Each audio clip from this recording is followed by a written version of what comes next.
special series for thoughtful investors. I'm Pallavi. In today's session on ways to protect your portfolio gains in a falling market, we will try to address investor concerns and help them in making the right decisions to choose the right funds. Also, we'll throw light on the mistakes which investors tend to make in a volatile market. For this conversation, we have two special guests on the panel. I would like to introduce Mr. Sorbh Gupta, Fund Manager, Equity, Quantum AMC. Sorbh is qualified as a Chartered Accountant, CFA Level 3, Charter Pending. Sorbh is the Fund Manager for Quantum Tax Saving Fund and Co-Fund Manager of Quantum Long-Term Equity Value Fund. With more than 15 years of experience in equity research as well as managing funds, Sorbh brings with him a wealth of experience of having tracked various sectors in his previous work assignments. I'm also being joined by Mr. Arun Kumar, Head of Research, Funds India. Funds India is an online-only investment platform that gives access to users to different investment products, be it mutual funds, stocks, bonds, and much more. Arun is passionate about investing, equity markets, asset allocation, and behavioral finance. He also runs a blog called Equity 80/20 Investor. That's quite interesting. I welcome both of you on the panel. Thank you, Pallavi. Thank you for inviting me. So let me start with you first, Sorbh.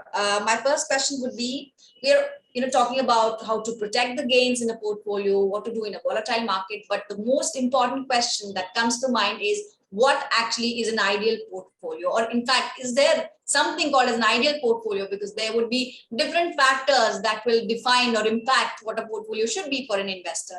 What are your thoughts on this? Yeah, sure, Pallavi. Definitely, the portfolio is essentially a very evolving concept depending upon your financial goal. Ideally, a good portfolio for you is something which is mapped to your long-term financial goals, right? And there is a proper asset allocation which helps you achieve that. So a portfolio well diversified across different assets, including equity assets, and within equity, different styles and different segments, and with other elements of assets like gold and fixed income. And then you get a good complete kind of palette of products which helps you achieve long-term financial goals. So that is the starting point for any portfolio allocation that you have in mind as an investor when you start off. On that note, let me ask Arun his views on this. In fact, asset allocation, as we say, is key for investors, especially in times of volatility. Tell us, what are the best possible ways to actually, or maybe some strategies that can help in protecting portfolio gains? Arun? Yeah. So I guess as Sorbh told, that there's no best answer in investing. There are different answers which are best for different individuals, and predominantly it will be based on what are their goals and what is the kind of volatility that they can handle. The key point is that volatility is a very loosely used term, but to really understand what volatility means, like we've studied the last 40 years of Indian equity markets at a Sensex level. We've seen that 10 to 20% falls almost happens every year. It's like almost a given. There were only 3 years where there was not a 10 to 20% fall. So the first thing is that in equities, this is considered to be normal. And every, like, let's say 7-10 years, you also see a very, very large fall, say around 30 to 60%. In March 20, we saw a fall of like almost 40%. 2008, there was a fall of 50-60%. Again, in 2000, there was again a fall of 50-60%. So all these are to be expected from the asset class. But the long-term story short, it's like on a 20-year basis, both Sensex and Nifty have given close to 20x kind of return. And despite all this, so the whole idea is, how do we make people stay over the long term so that they enjoy the returns, but there is immense pain in the short run. So asset allocation is fundamentally a way in which you make this whole journey palatable or make people survive this journey, and so that overall you end up with a decent outcome. So in essence, what are you saying? Equities do well over long run, but they're extremely volatile. So let me combine them with different asset classes like gold or debt and make it more palatable, so that like over the long run, though they might not get the exact returns of equity, but you made it a decent journey which people can withstand, and over the long run they can get decent returns. So in terms of what will be the mix, it'll depend on each and everybody's ability to tolerate this. If you say 10 to 20%, I can't handle every year. then maybe you'll have to add more debt. And if you say, I am not okay with the 50-60% fall at some point in time during my journey, then you'll have to add more debt or good. So that's where I would probably look at it as a starting point, that how the whole idea of combining things is that you exactly do not know what will happen in the short run, but you need to survive the long run. So this is a way in which you make the journey more behaviorally suitable and ensure that you're sticking to the plan irrespective of what happens to the markets in the short run. Absolutely. In fact, Saurabh, let me bring your attention to the most important and the pressing question, that how do we make that choice? You know, the homework, of course, is important, but how do we make the choice of the right fund? Because there are so many categories and there are so many funds. And especially when one has to choose a fund, how exactly should investors evaluate the risk versus the return part of it? Your take, sir. Sure, Pallavi. So we always suggest investors that there is no one road to nirvana in investing, right? So there should always be a concept of a bouquet of funds that you want to carry on for your long-term investing, because there will be different styles doing well in different periods of time. So just for an example, between 2016 to 2019, maybe growth funds were doing much better than value funds. Post 2020, growth funds are not doing that well because the whole ecosystem has changed, cyclical recovery is happening and interest rates are expected to go up, and value stocks or value portfolios are doing better. Similarly, there will be periods where there are markets for 2-3 years, mid caps will do well, large caps won't do well. So it is always ideal to have a nice bouquet of portfolio of stocks or portfolios or funds, which helps you tide through this volatility and have that diversification benefit. So for example, let us assume somebody owned a value fund from 2016 to 2019. Value funds did underperform because markets were not favoring their style, right? Low liquidity, high liquidity, low earnings growth. That's not the environment where value stocks will do well or value portfolios will do well. Post 2020, value has again picked up, right? So there could be 3-5 year periods where certain styles will not do well and certain caps will not do well, and vice versa. So ideal scenario for an investor is, if you're planning for long-term investing, create a bouquet of kind of portfolios or funds and track them continuously, whether they are doing, which they are stating that they will do. So if a value fund, there is a value fund, is it kind of following the value style? Or if it's a large cap fund, is it investing in the large caps? So a periodic revision of that portfolio of 5 to 6 stocks and holding them for the long periods of time is an ideal scenario. Definitely, while selecting a specific fund, there are a few important criteria. One is definitely, as I talked about, style or the philosophy consistency in the fund. So because there is a reason that you are buying into that fund. So that style and consistency should remain. Then there should be a continuity in the fund management team, because often we have seen that some investors get into a fund because that fund is doing well, but then the star fund manager leaves and the investors are left out in lurch, right? So that is the second criteria, that there should be a continuity in the style or the fund management team, and there should be a good succession planning. Whenever you talk to the AMC, you can find out whether that's happening or not. Third important point is, if you are investing for long term, the portfolios generally should have low churn. Because if the fund manager is professing that you invest for long term, the fund manager himself should be investing on stocks on the long term basis.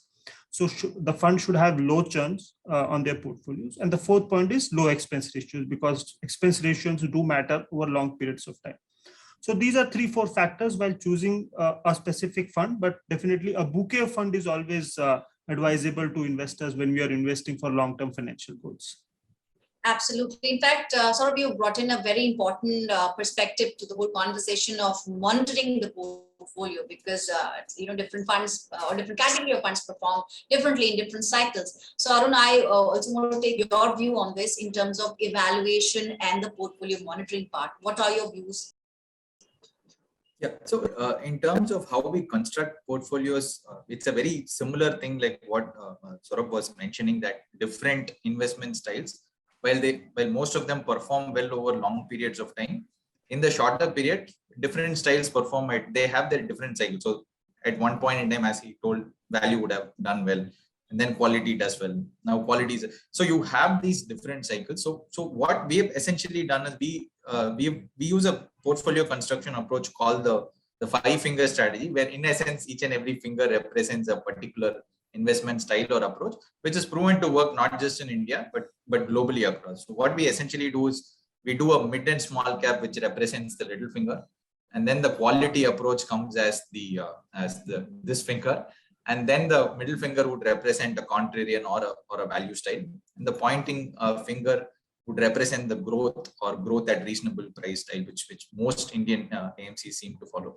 Then the last finger would be on the global side. So what in essence happens is once you put together a good fund managers or good funds under these buckets and combine them together, we've realized that at all points in time, say 1 year, 2 years, 3 years, there are 1 or 2 which don't do well, but the other 3 more than compensate for that. And most importantly, it also allows investors to hold on to it as a construct, because otherwise you are individually seeing the fund. So all value funds were drastically underperforming till 2020. Unless and until you have a construct like this, very difficult to buy in a value fund, because automatically it gets classified under, say, flexi cap category. You combine all value fund is also there, quality fund is also there, a growth fund is also there. So very difficult for investors to figure this out. So overall, we've seen that once we combine this, we get a very, very good experience at an overall portfolio level. So that's how we do it. And within that, in terms of how do we pick funds, it's mostly like you look at consistency in performance. Most importantly, consistency in are they sticking to their stated style, which means that the third important point, which is correlation to this, is that the fund managers also need to communicate really well, because it is very difficult to interpret in terms of are they sticking to their style or not. I mean, obviously we'll have our own metric, but it's always better that if the fund house is more open in terms of communication, especially in the times when their style is out of is out of favor. So that's something critical that we look at. And post that, you can also look at metrics like how much do they fall when the entire, so say in March 2020 the markets were down, say 40%. So how much is your fund? It will give you a rough sense. If your fund is down, say 50-60%, then you know that there's far higher risk being taken. So roughly you can get a sense of risk through this as a shortcut. And broadly, as Sorbh told, the churn will also give you a sense of is it a long-term portfolio, or is it like, does it include a lot of momentum? So overall, putting it together, look at consistency in performance, consistency in following the investment style or process, and look at some bit of risk metrics to understand that is it in line with what was expected. And fourth would be the churn, and of course expense ratio, provided that you get all these 4 in place. That was quite an interesting analogy, the 5-finger strategy. And we'll talk more about value investing, but let me also talk about the common mistakes which investors tend to do. So sort of that question would be to you. According to you, we talked about the different, styles of investing, but also could you tell us for the investors who are watching this program right now, what are the common mistakes they should avoid doing, especially when we're talking about a volatile market? So clearly, if you are invested for long term, reacting to near-term news, reacting to near-term price volatility is one classic mistake that people do. Look at the periods like right now where indices are moving very sharply, or there could be a lot of investors who would be like really out of money. People who have put money since October would be out of money because markets have corrected, right? So in a sense, if you are a long-term investor, this volatility is actually your friend. It's not your foe. That's a very important moot point that people should understand, right? Now, volatility is for a long-term investor, it is just a statistics, right? It does not impair your portfolio when you are investing for long-term. What impairs your portfolio is permanent loss of capital. So focus on portfolios which can avoid permanent loss of capital by investing in good companies or at good valuations. If you're taking care of that, volatility is your friend, where you use these opportunities to actually increase your position in the equity markets or in the funds, and moving your equity allocations towards where it should be in the asset allocation plan. So volatility or standard deviation is more of a statistics from the near term. Use this volatility, and people should not react to this that they've invested in the wrong time and they should move out now because market will fall because Russia has attacked Ukraine. If you go back in history, these macro geopolitical risks have been great times for investing in equity markets, be it 2003, be it 2001 of WTC attack. I'm going too far in the history. 2008 GFC. None of them were related to India. Pandemic, and now Russia-Ukraine crisis. But because we have a lot of FI investments, FI hold close to $600 billion of Indian equities, they will react. And when they react, they might sell. And that could be great opportunities for domestic investors to buy into those names, buy into those funds, which will help them achieve their financial goals on long periods of time. So focus on permanent loss of capital, minimizing the permanent loss of capital, and half of your battle is won. Don't be afraid of volatility would be my take. Well, a lot of it has to do with how we behave with, in certain situations. And Arun, as we know, you also talk about behavioral finance. Could you share some insights as to, how should they behave in situations like these? Sort of gave a few examples also. What are your views? Yeah, just add on to what Sorbh told. See, what really happens is that, as I told you, 10 to 20% falls are almost like a given every year. As in the last 42 years, except for 3 years, every year had a 10 to 20% near-term decline. And then eventually it recovers. And in fact, 3 out of 4 years were actually ended up in the positive. So you know that this is like a given. But unfortunately, this 10 to 15% fall is also, there's some negative event. This time it is Russia. A few months back, it was something else. So the real question for most of us is that, is this like a 10 to 20% fall, or is this like a 40, 50, 60% fall? Because all these falls will naturally have to start with 10 to 20%, right? So the key question in everybody's mind is that, is this the start of the big one? So then they are like, maybe at 15%, I'll take it off. And then if it falls below, then probably I'll enter at 30%, 40%. And as things, and obviously I'm exiting at a slightly better price, and then I'm entering. This is how we all think. But the real challenge is that the markets it's like, mentally what we think is there is a bad news and hence the markets are down. So the moment the news becomes good, I'll enter back. But it's very counterintuitive that the markets always go ahead of the news. So in fact, COVID was a classic case where in March 23rd, it was sub 100 per day cases. And then probably in the next 4-5 months, it went to 1 lakh. Now, anybody, if they told you this is what is going to happen, you would have taken all your money out of equities. But in fact, the markets rallied 45%. And that's almost been the case in every time. Like you can see the last few days, the war is still going on, and you've seen the market suddenly go. So you are confused in terms of, so then you say that, hey, this is not true, this is false, it's disconnected with the market and all that. But inevitably, this has happened each and every time there's been a fall. The recoveries are far more sharper, and they happen in the middle of bad news. We've tested for 2011, 2000, Demon, you name anything, the recovery is always come as a surprise. So this is where the biggest mistakes happen. So which is why the whole idea of asset allocation comes, that you don't know what will happen. Most likely it will end up like a 15-20% fall. And hence, if that is your natural every year expectation, you reduce or increase your equity allocation based on that. It can be 70%, it can be 50%, it can be 30%, depending on how much you can take.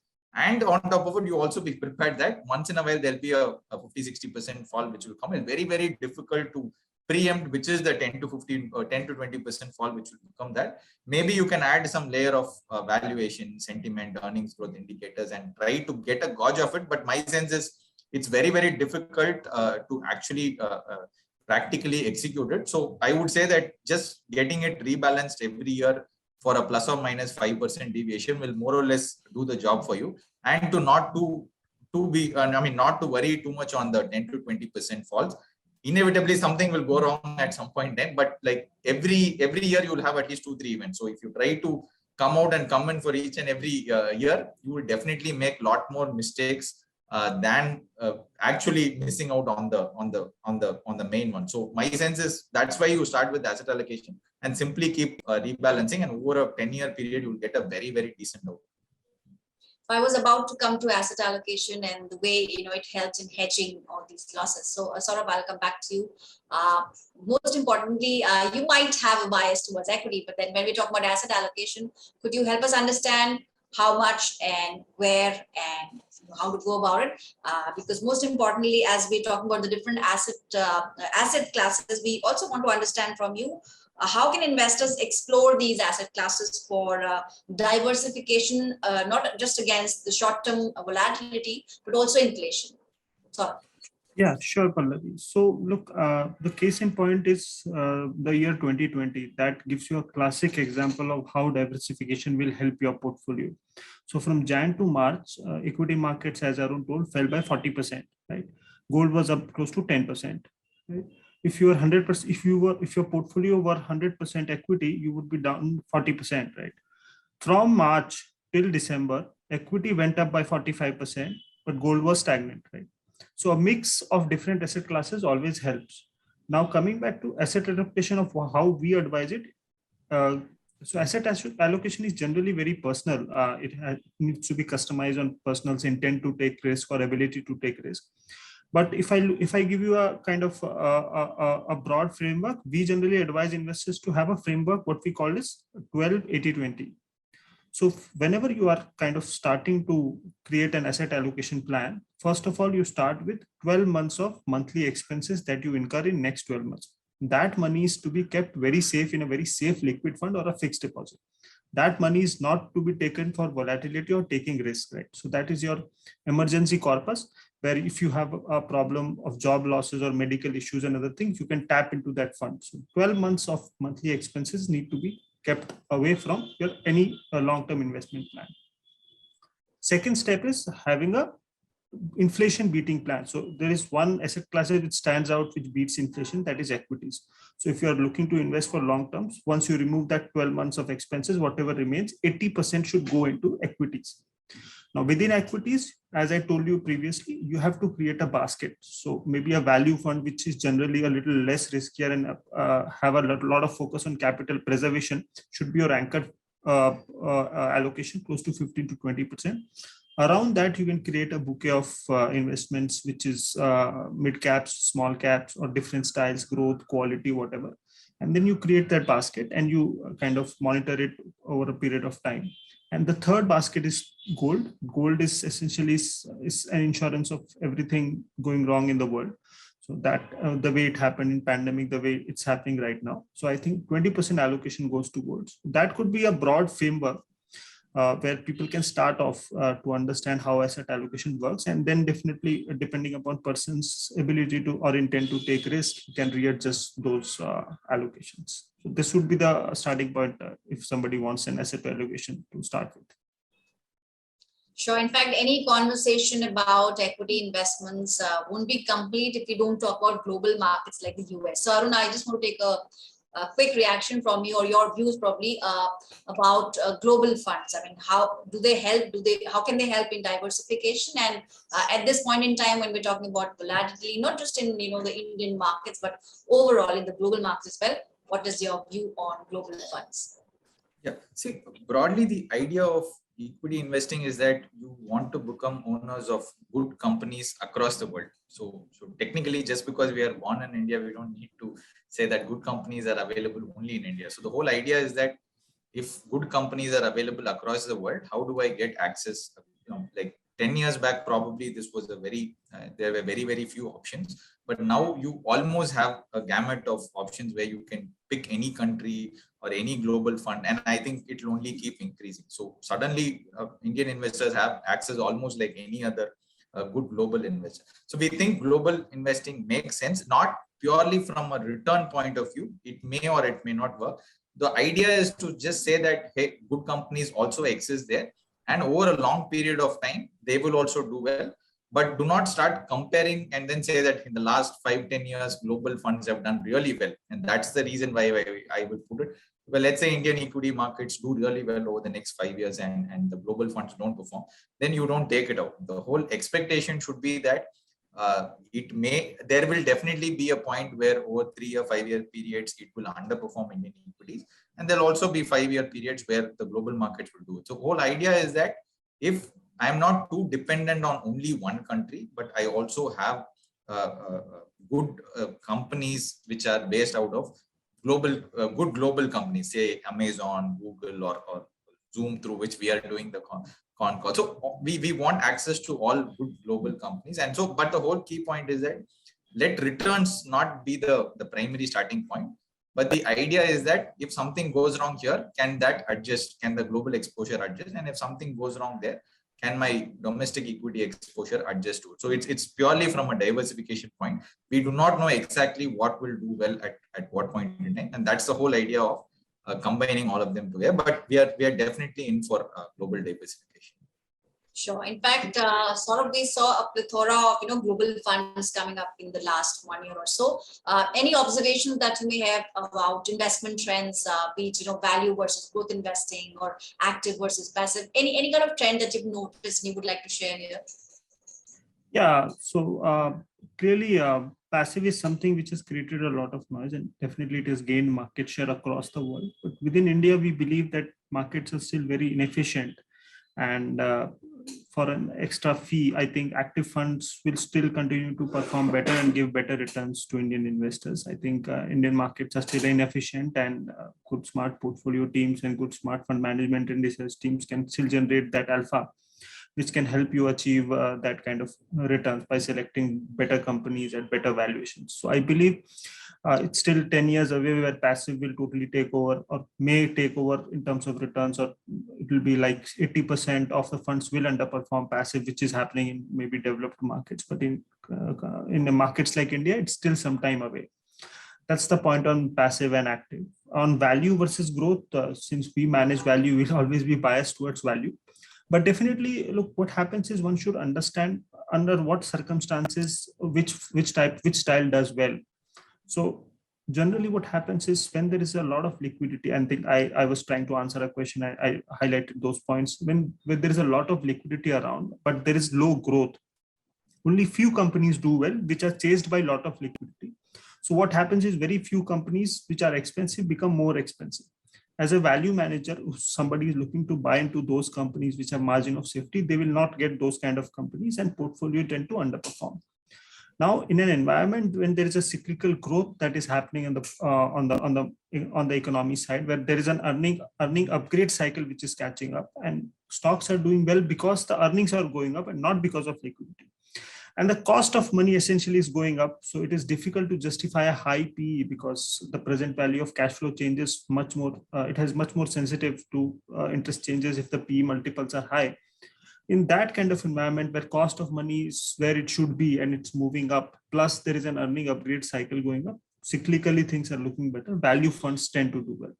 So what we see is that's what happened between 2000 and 2010, where value outperformed the growth globally. 2010 to 2020, totally reverse happened, where lot of liquidity, low growth, global environment where growth did well. Post 2020, we clearly see growth picking up. Exports are doing well for India. Globally, growth have picked up. And the cost of money is going up because inflation is at 20, 30, 40-year high. Interest rates will go up. And we believe that value style is making a comeback and will continue to do well for next few years. Sure. On this note, I would like to take your last few comments, your closing remarks. Sorbh, your piece of advice for the investors, for people who are watching the program. Yeah, so my only advice is it's very easy to get influenced by the noise around you, but our only suggestion would be sticking to a plan helps in the sense that if you have an asset allocation in place, just stick to that asset allocation for long term. Don't get swayed by what your friend is talking about or what is in the news and around you happening. Stick to your plan, and you'll see that this allocation strategy, whatever you have, if you have a personal allocation plan or you have a 80-20 plan, stick to that plan for 5, 10, 20 years, and you'll see that results will be very, very good. So just try to stay away from the noise, resist yourself from getting into what is fancy or what is in the noise around you. Being contrarian helps, basically. That's the point. Sure. Arun, what is going to be the keyword for 2022 for all the investors currently? I think the keyword for all years would probably be patience. And the more the people are patient and are able to withstand, the volatility is a given, not just in 2022. It's like almost every year this will happen. So the whole point is not to perceive that this is something very unusual which is happening this year. This will happen every year. The events will be completely different, But for any equity investor or anybody who's using an asset allocation and this particular equity portion is going through volatility, that's the whole idea of an asset allocation, that your gold and debt exposure are far more stable. And if something goes wrong with equity, your gold comes to your rescue. So overall, stick to a very simple asset allocation plan. Keep rebalancing every year if there is a sharp deviation, let's say plus or minus 5% from the original plan, and diversify across different styles. Don't get too influenced by a particular fund which is done extremely well, or don't immediately move out of a fund if it is underperformed for say 3 years. Just understand what style is it representing, put it all together, and you let it, give it like a 7 to 10 year time frame. You will end up with a very, very decent outcome. And if you have regular cash flows, keep investing every month, and try to automate as much as possible, because every time you try to think and do something, you will inevitably our behavioral biases come in. So as much as possible, make it rule driven, and or try to automate as much as possible. And overall, if you give it enough time, things should work out really. So patience is going to be the keyword for 2022 and the years ahead. Thank you, gentlemen, for your time and this wonderful, insightful discussion. We hope to bring in more sessions like these. Stay tuned to economictimes.com. Thank you.